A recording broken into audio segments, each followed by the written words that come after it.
Hello, my love beans, and welcome back to another fabulous video of the book writing series that it's on my channel.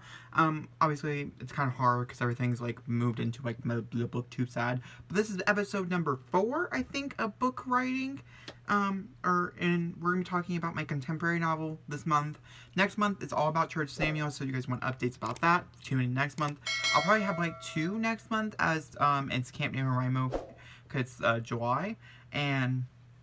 So I'm mostly writing. I'm trying to finish the book, and so I'll probably be updating you guys, like I said, like twice. But this week, this month, we have a little bit of updating and a little bit like what my plans and stuff are for my contemporary novel. The first big thing I want to update you guys on is I actually finally finished an outline for it. I'm just gonna hold it up like right here. So I'm just gonna So I finished an outline. This is what this is, and it turned out I'm just gonna tell you some like fun facts or whatever. It's actually not going to be as long as I thought it was. I thought it was going to be really lengthy. And it actually turns out that it's not going to be really lengthy. It's just going to be most things. But, like, right here, for instance, I might do another outline with me video. As I have changed my outline, and I think you guys might be handy to it. But this one, I changed it to a different type of style of where I wrote, like, what I wanted to happen in that chapter. So it's like chapter 12, Rush Week Part 2. You know, don't understand the context of that. But, for instance, with that, you know, it tells me exactly what it needs to happen in that chapter. And it's my interpretation, it's my interpretation of what can happen in that, you know, thing. Where I want to go with it, which I really like. I like the idea of that much more than sitting here writing paragraph after paragraph. Some people like to detail their scenes out, so if we're to say chapter 12, maybe I want 3 scenes in it, I'll detail those 3 scenes. Right now, I have to say, each chapter is a scene long, which is different from me. I'm used to writing 2 or 3 scenes in a chapter. My chapters are always used to be, they're normally longer. Like, I'm on chapter 4, and I'm only 30 pages into the book, so that's pretty crazy for me as well.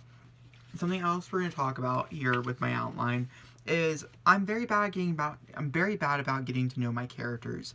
I'm pretty good at describing them, what they look like, what I want them to look like. I can probably picture them really well, and I can probably describe them to you pretty well.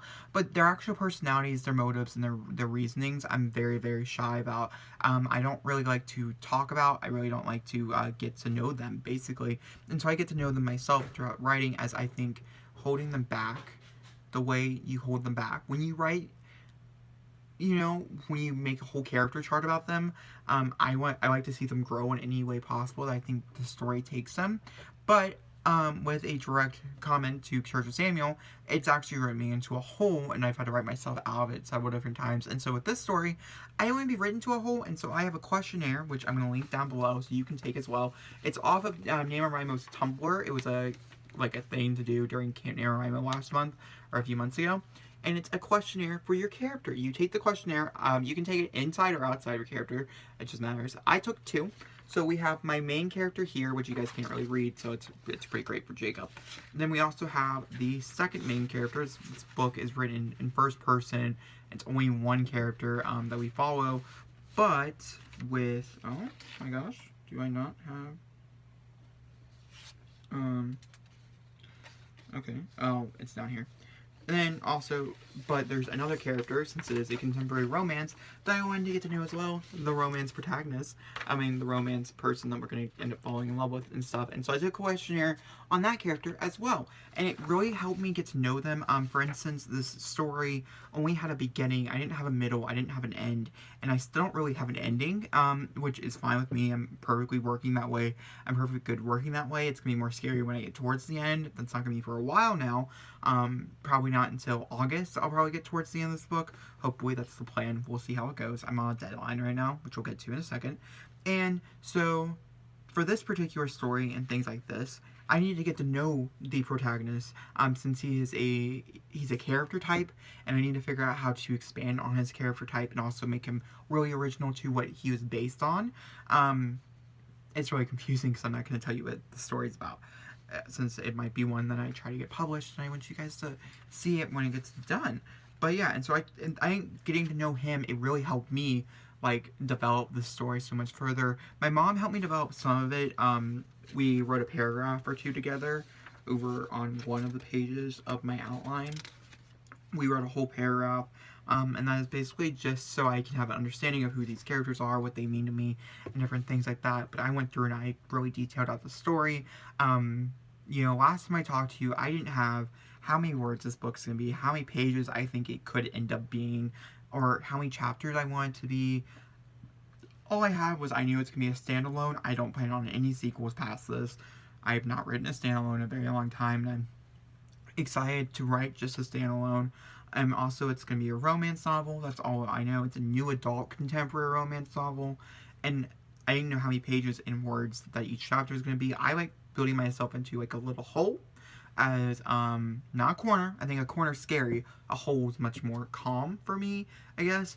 By what I mean by that, I mean I have a page and words goals for each and every chapter. For instance, it could be an odd number of pages, and then let's see, and I do it based on, I write like 2 chapters by myself, and then I kind of figure out the numbers through there, and it really helps me solve where, let's say, this book has to be 70,000 words long. Not saying that's how long this book will be, but say it has to be. Then I can start dividing and conquering and figuring out where I can put extra words in, where I can, it's better to underball yourself as well, because ultimately I'm an overwriter. I'm either an underwriter on certain projects or I'm an overwriter on others, which at this one, I think I'm an overwriter, and so a lot of this might be getting taken out, and so I don't want to, I want to lowball myself, and so, instead of highball myself in the word count goals. But that being said, we're going to talk about something else. I do want to mention how far I am on my manuscript, because I think that's really fun to update you guys on. It's also fun for me to go back and watch in a few months. And this is, I am on page 28 of it right now. Like I said, I'm on chapter 4 of my, first on this first draft of this book. And I'm on 53, I have 5,386 words. And I think that right there is a really, really good point, And so I talked to my mom. My mom right now is kind of like an agent type thing for me, but only she's giving me deadlines to reach. Since I do want to pursue publishing these, I want to have all my books done by the time I publish them. And I want to figure out, I have to get them all done by a certain time so we can look through them and figuring out which one is best to sell, and best so I can like really try to sell to someone, to agents so they can help me and different things like that, since I am trying to go down to traditional route of publishing. One of the things I have is for the end of June, I have to write 20,000 words inside this manuscript. If I don't get there, I should be aiming for 30, but I think 30 might be too much for me personally right now, as I'm writing 60 next month. So 20, I think, is a pretty good number here, and that only leaves, it's about 1,000 words a day, which is pretty great. I'd say for the rest of the month, it's a little over 1,000 words, but overall, I think we're doing really, really good here, and I'm just super duper looking forward to, seeing where it goes. That's basically all I need to update you guys on. I want to very quickly mention, I know I'm trying to get a comment or a question or something like that, where how can you work on 2 projects at once, especially when you're not done with one project. It's like some people work on revising a project and writing a new project, and I think they're so majorly different.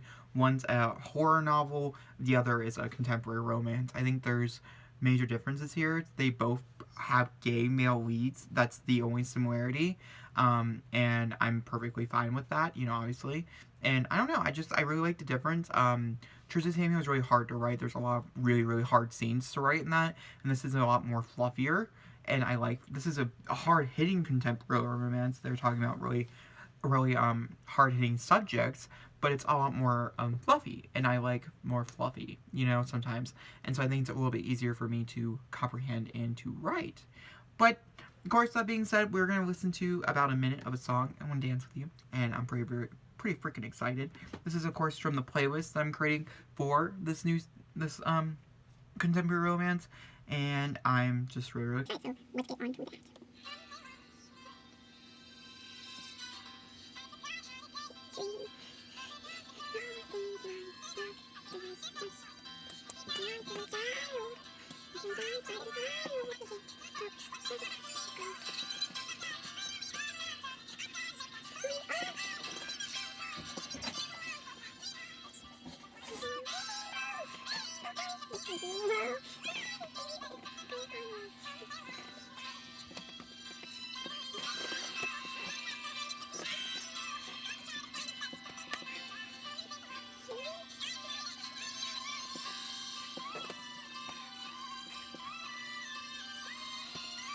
hey, it's fun, it's exciting, and it's sped up, so, you know, gotta live the best life. If you guys enjoyed this video, grab big fat thumbs up, don't forget down below, and subscribe button. I'll have a video at next week talking about my project I'm working on for Camp NaNoWriMo, as well as my announcements for Camp NaNoWriMo, so look out for that, and now, of course, I'll do some update videos on there. Also, I'll be streaming on Twitch on Sundays, in the morning for writing sessions, if that's something that interests you. I'm not trying to build a community over there for writing. I figured Twitch is easier to write with because I can stream on my phone while writing. It's super much easier. Screw you, YouTube, sometimes, I swear. But either way, if you guys enjoyed this video, give me a thumbs up, comment down below, hit subscribe, I'll see you all next time for another beautiful video, and thank you for watching. Bye!